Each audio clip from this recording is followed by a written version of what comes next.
Friends, welcome to Neela's kitchen. நம்ம இன்றைக்கி என்ன பார்க்க போகிறோம்னா முருங்கைக்காய் புளிக்குழம்பு காரக்குழம்பு எப்படி செய்யலான்னு பார்க்கலாம் வாங்க. ஆயில் வந்து ஒரு 3 டேபிள் ஸ்பூன் அளவு ஊற்றிருக்கேங்க. நல்லா காயிட்டும். ஆயில் நல்லா காஞ்சதுங்க. கடுகு ஒரு ஸ்பூன் அளவு நான் கடுகு போட்டுக்கிறேன். நான் இந்த அஞ்சலி பெட்டி ஸ்பூனில் நான் சொல்கிறேங்க அளவெல்லாம்.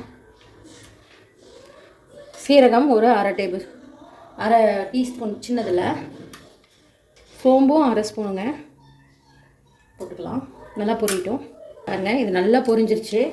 இந்த ஸ்டேஜில் நான் பூண்டு ஒரு சின்ன கட்டி ஒன்று எடுத்துருக்கிறேன். சின்ன வெங்காயம் ஒரு 5 வெங்காயத்தை 2 கட் பண்ணியிருக்கேங்க. போட்டுக்கலாம். இல்லை நல்லா வதங்கிலேயே கருவேப்பிலை கொஞ்சம் போட்டுக்கிறேன். இந்த ஆனியன் நல்லா வதங்கட்டுங்க. பாருங்கள், ஆனியன் நல்லா வதங்கிருச்சு. இந்த ஸ்டேஜில் நான் வரமிளகாய் ஒரு அரை ஸ்பூன் வரமிளகாய் தூள் ஒரு அரை டேபிள் ஸ்பூன் அளவு போட்டிருக்கேன். அடுப்பு சிம்மில் வச்சுக்கோங்க. குழம்புத்தூள் வீட்லேயே அரைச்சதுங்க. ஒரு 3 டேபிள் ஸ்பூன் போட்டிருக்கேங்க. போட்டு இந்த ஆயிலில் லைட்டாக மிக்ஸ் பண்ணிவிட்டு ரொம்ப நேரம் கலக்கணுன்ட்டு இல்லைங்க. லைட்டாக மிக்ஸ் பண்ணால் போதும். நான் ஒரு 3 தக்காளியாக அரைச்சி எடுத்துருக்கேன். ஊற்றிக்கிறேன்.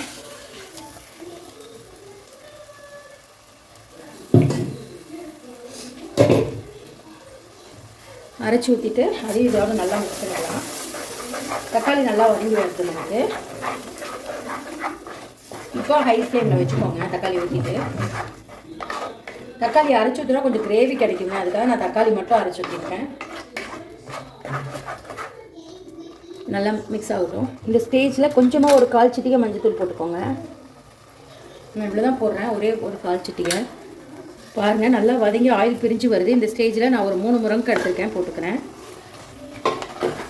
போட்டு மிக்ஸ் பண்ணிக்கோங்க. புளி நம்ம லாஸ்ட்டாக ஊற்றலாம். முருங்கைக்காய் வெந்ததுக்கப்புறம் இப்போயே ஊற்றிட்டோம்னா முருங்கைக்காய் சீக்கிரம் வேகாதுங்க. இது கொஞ்சம் ஆயிலில் வதங்கட்டும். பாருங்கள், முருங்கைக்காய் வதங்கிட்டு இருக்கு. இப்போ தேவையான அளவு தண்ணி ஊற்றிக்கலாம். முருங்கைக்காய் நல்லா வேகட்டும். ஃபைனலாக நம்ம புளி ஊற்றிக்கலாங்க.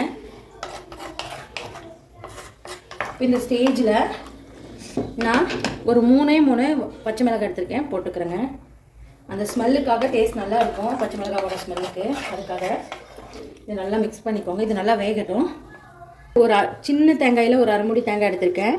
அதில் ஒரு 1/4 ஸ்பூன் சோம்பு, கொஞ்சமாக கசகசா போட்டு மிக்சியில் அரைச்சி எடுத்துக்கலாங்க. காய் நல்லா வெந்துடணுங்க. அதுக்கப்புறம் தான் புளி தேங்காயும் ஊற்றணும். நீங்கள் தேங்காய் ஊற்றலின்னா புளி மட்டும் ஊற்றி கூட நல்லா கோச்சதுக்கப்புறம் இறக்கிக்கோங்க.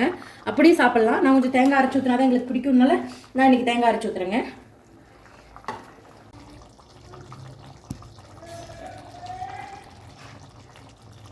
காய் நல்லா வெந்துருச்சுங்க 90%. இதை நல்லா இப்படி மிக்ஸ் பண்ணி விட்டு ரொம்பவும் கிளறக்கூடாது. இந்த ஸ்டேஜில் நான் தேங்காய் அரைச்ச விழுது இருக்குல்லங்க, அதை ஊற்றிக்கிறேன். ஃபுல்லாக ஊற்றி மிக்ஸ் பண்ணிக்கோங்க. மிக்ஸ் பண்ணிவிட்டு இதே ஸ்டேஜில் நான் புளி சின்ன நெல்லிக்காய் சைஸ் அளவு தான் புளி எடுத்துக்கேங்க. ரொம்ப எடுத்துக்கலாம். அதை போட்டுக்கிறேன். போட்டு இதையும் மிக்ஸ் பண்ணிக்கலாம். இப்போது தேவையான அளவு தண்ணி ஊற்றிக்கலாங்க. இப்போது காய்க்கு நம்ம குழம்புக்கு உப்பே போடலாங்க. இப்போ தான் போடுறேன். நான் போட்டுக்கிறேன்.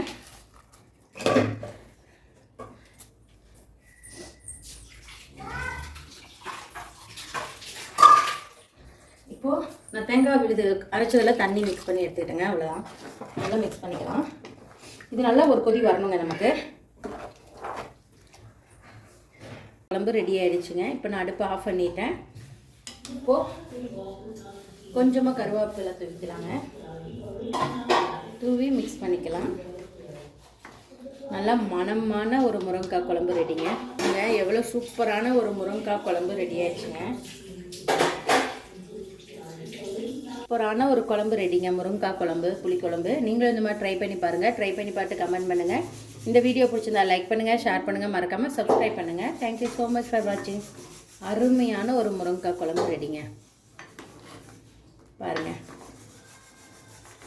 பாய் பாய்.